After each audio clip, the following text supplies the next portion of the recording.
વિસ્તાર છે ત્યાં ગાડી એક ફ્લેટ છે, આજે ઘણા ટાઈમથી છે એ ફ્લેટમાં આજે 2 મકાન વિધર્મીઓ સાફ સફાઈ માટે આવ્યા હતા, ત્યારે ખબર પડી કે આ ફ્લેટ વેચાઈ ગયો છે. પણ આ બધી તપાસ કરતા જાણવા મળ્યું છે કે આ ફ્લેટનો કોઈ માલિક નથી, કોઈ વેચાણ નથી થયું, તો પછી આ સાફ સફાઈ શાની?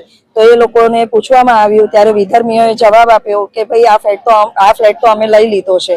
ત્યારે ખબર પડી કે વિધર્મી પાસે આ ફ્લેટ ગયો છે, પણ આ ખરેખર ખોટું છે. હિન્દુ વિસ્તારમાં જે વિધર્મીઓ પગ પેસારો કરી રહી છે એ ખરેખર ના થવું જોઈએ. આની બાબતે તંત્રએ અને પોલીસે ધ્યાન આપવું જોઈએ કે ભાઈ આ ખોટું થઈ રહ્યું છે. અને આપણા હિન્દુ ભાઈઓને હું એક જ વિનંતી કરીશ કે મોટી રકમ કે મોટા રૂપિયાની લાલચે આવી અને આવી રીતે મકાનોના સોદા ના કરે.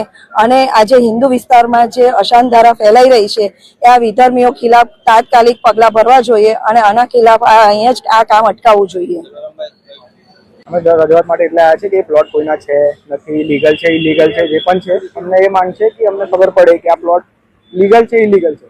એ પ્લોટનો કોઈ હજી માલિક નથી, એ કોને વેચ્યું, કેવી રીતે વેચ્યું, જે પણ છે એ અમને એવું છે કે ખબર પડે અમને પણ કે આ સાચકમાં વેચાયું છે કે આ એક પ્રકારનું કબજો કરવાનો પ્લાન હોય કોઈનો. એ પણ મતલબ અમે વિધર્મીઓ આવ્યા છે તો અમને તો એવું થશે જ કે મતલબ કે આ કબજો કરવા માટે આવી રહ્યા છે. એ માટે અમે અહીંયા માંગ લઈએ. આ પ્લોટ ક્યાં કર્યા છે?